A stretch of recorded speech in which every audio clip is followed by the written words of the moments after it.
a calibragem, a pressão correta de pneus que você deve utilizar no seu carro? Isso varia de acordo com a marca e o modelo de pneu? O que acontece se eu saio da especificação de fábrica, uso uma roda de aro maior, parto para um pneu mais largo? O que eu faço com a calibragem? E o que acontece se eu ignorar completamente tudo isso e eu nunca calibrar os meus pneus? Vamos começar pelo começo, pelo mais básico. A pressão recomendada pelo fabricante está sempre disponível em uma etiqueta que pode estar colada em 3 lugares. Aqui, nesse vão da porta, nessa estrutura interna aqui da porta e aqui dentro da tampa de combustível. E é lógico que também vai estar disponível no manual do seu veículo. Essa tabela aqui vai mostrar a pressão que você deve usar nos pneus dianteiros e nos traseiros. E geralmente existe uma diferença entre eles, porque, por exemplo, nesse carro aqui a gente tem o peso do motor e do câmbio lá na frente. E tem outros elementos de projeto que vão levar a diferenças, como, por exemplo, a calibragem de suspensão, algumas dimensões como peso, altura do centro de gravidade, entre eixos. Agora fique atento no seguinte, essa tabela mostra que você deve usar calibragens diferentes dependendo do que você está levando a bordo. Quando você está sozinho, com um passageiro no máximo, bagagens leves, é uma pressão. Agora, se você está levando a família inteira, bagagem, porta-malas cheio, você vai precisar de mais pressão e está indicado aqui. Então fique ligado, especialmente se você for fazer uma viagem de férias, por exemplo. Por uma questão de homologação, os valores de pressão dessa tabelinha sempre aparecem com 2 unidades de medidas diferentes. Bar, que é uma medida muito comum na Europa, mas pouco utilizada aqui no Brasil, e PSI, que é a unidade mais comum aqui no Brasil e que você vai encontrar em todos os postos. Nessa tabela da montadora, a calibragem também pode variar de acordo com o modelo de roda opcional que o seu veículo está utilizando. Geralmente vai ter um pequeno acréscimo de pressão quando você está utilizando uma roda opcional de aro maior, com, lógico, o emprego de um pneu de perfil baixo. E isso acontece justamente para proteger o pneu de danos como bolhas e também proteger o aro da roda, justamente porque com um pneu de perfil mais baixo, você vai ter uma volumetria de ar menor aqui dentro. Tem uma coisa que muita gente não sabe. O ar, meus amigos, vai escapar do pneu, não importa o que você faça, não importa inclusive a marca do pneu, a marca da sua roda, se é um carro 0 km que você trouxe de guincho da plataforma, guardou na sua garagem, ninguém nunca dirigiu aquele carro, a passagem do tempo vai esvaziar aquele pneu. E é por isso que quando a gente vê um carro abandonado, aquele dedo de poeira em cima, o pneu dele está sempre no chão. Não é porque alguém foi lá e furou ou danificou aquele pneu, não, é porque simplesmente a passagem do tempo vai levar o ar escapar daquele pneu. Por que isso acontece? Pessoal, o composto de borracha é feito de milhares de cadeias de polímeros, como se fossem correntes flexíveis, mas em escala microscópica. E o ar pressurizado que está aqui dentro fica exercendo uma pressão muito grande para fora e com o passar do tempo, o que acontece? Uma permeação microscópica dessas moléculas de ar que vão passando por essas cadeias de polímeros e acabam voltando para a atmosfera. O ar também escapa pela junção do aro com o pneu, porque você sempre vai ter uma porosidade nessa superfície por melhor que seja a roda, mas isso significa que uma roda mais velha, com ferrugem, também vai permitir que o ar escape com mais facilidade. Outro ponto por onde o ar escapa está aqui, nas válvulas, especialmente quando elas estão mais velhas e ressecadas. Em média, você vai perder aí de 1 a 3 ou 4 PSI de pressão por mês, mas em casos de pneus mais antigos, rodas desgastadas, você pode perder até 40% da pressão no pneu em pouco mais de 3 meses. Você sabe qual que é o principal problema disso? O ar é o componente mais importante do pneu. É ele literalmente que vai estruturar os mais de 20 componentes diferentes e mais de 10 compostos que a gente tem em um pneu como esse Continental Extreme Contact Sport 02. É o ar, pessoal, que vai permitir que o pneu funcione da forma para a qual ele foi projetado, com baixa resistência ao rolamento, que consiga absorver impactos como buracos, tartarugas ou guias, sem sofrer danos como bolhas, e que vai também permitir que o pneu tenha a rigidez e a torção adequada para ele poder gerar aderência lateral nas curvas. Por isso, pessoal, a importância extrema, sempre calibre os seus pneus. O nível de desperdício de dinheiro é absurdo quando você roda com pressão baixa nos pneus, porque você não tem o hábito de calibrá-los por pelo menos a cada 15 dias. Tô precisando disso aqui, cara. Não é muito que sai voando, mas faz diferença. Agora vai ser aquelas cédulas que daqui a 30 anos eu acho vai ser uma relíquia. Ah, achei. Logo de cara, o consumo de combustível, não é que ele aumenta, ele dispara.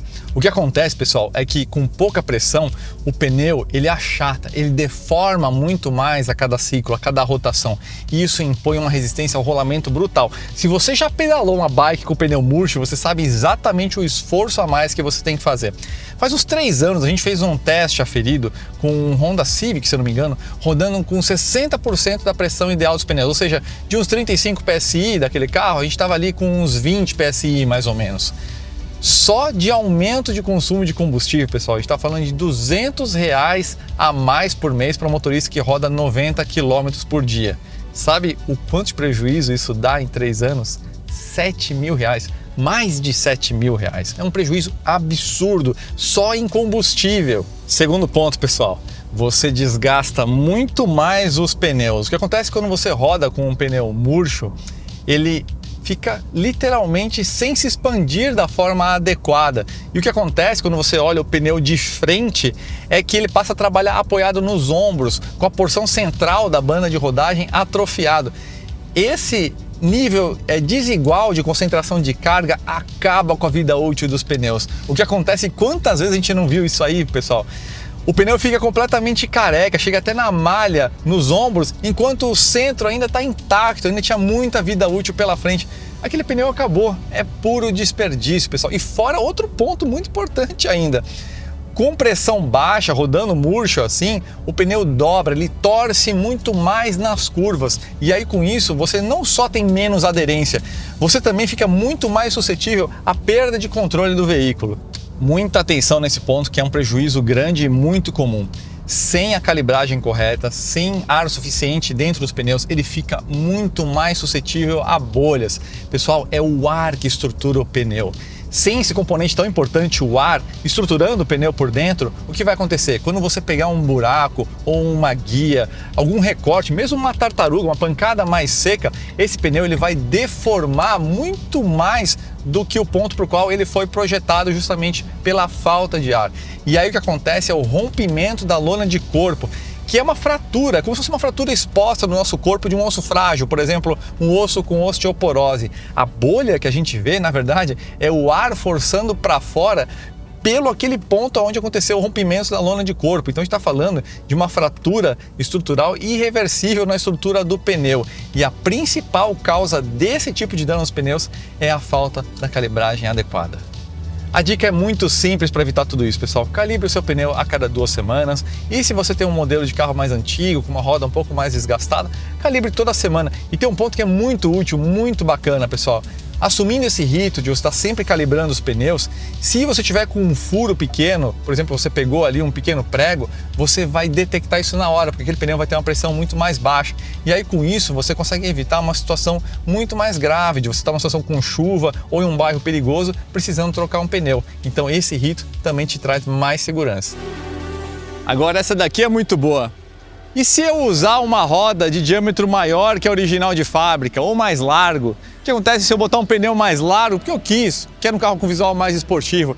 Só que o manual não vai dizer o que eu faço com a calibragem. E aí? Que valor de calibragem que eu uso? Bom, a primeira coisa que você precisa saber é que, sem você perceber, ao customizar as medidas de pneus e rodas do seu carro, você entrou numa área chamada engenharia experimental. Isso porque a calibragem, o valor indicado de pressão que você deve utilizar em cada um dos pneus que você vê no manual, naquelas etiquetas, é calibrado de acordo com uma série de parâmetros técnicos, como por exemplo a área de contato que os pneus possuem com o solo, a carga que os pneus sofrem, o índice de carga dos próprios pneus, parâmetros como a calibragem de suspensão, alguns índices mais subjetivos de conforto e performance que variam de marca para marca, medidas e parâmetros como o peso do veículo, a distribuição desse peso, a altura do centro de gravidade, a forma como essa carga é transferida entre as curvas. Pessoal, é mais complexo do que a gente imagina. Não existe, pessoal, uma fórmula mágica perfeita que vai definir a pressão ideal para o seu pneu nesses casos. Para você ter uma ideia, nem nas montadoras é assim. Eles partem de uma série de parâmetros matemáticos, valores base, mas a calibragem final que vai aparecer ali na etiqueta é sempre depois de uma série de testes e desenvolvimentos. Então, essas informações que eu vou passar para você a partir de agora estão livres de compromisso, não são recomendações. Grosso modo, quando você preserva a largura do pneu e da roda, mas parte para uma roda de diâmetro maior, ou seja, você vai ter um pneu de perfil baixo, você necessariamente vai ter uma cavidade, uma volumetria de ar muito menor nesse pneu de perfil baixo, que também vai ter muito menos área no flanco, né, a lateral do pneu, para poder absorver impactos, dissipar essa energia, né? Então, geralmente, esse tipo de configuração pede uma pressão maior nos pneus. Inclusive, você vê essa tendência nas etiquetas de calibragem de fábrica quando você tem justamente algumas configurações com rodas maiores e pneus de perfil mais baixo. Agora, quando você vai para um pneu mais largo, preservando o aro e o diâmetro total do pneu original de fábrica, teoricamente você poderia utilizar uma pressão um pouquinho mais baixa do que o original de fábrica, porque você vai ter uma área de contato maior do pneu com o solo.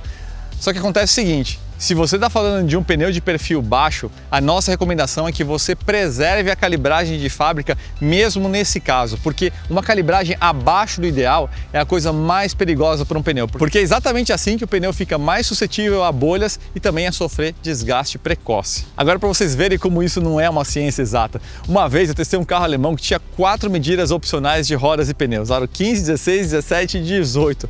A maior calibragem na tabelinha que estava ali no bocal de tanque de combustível era o do aro menor, 15, e do maior, 18. Por quê? Os engenheiros decidiram assim depois de testar esses carros com essas configurações de pneus e rodas depois de centenas de milhares de quilômetros. Tem coisas que são simplesmente assim, empíricas, concluídas, e é assim que vai ser.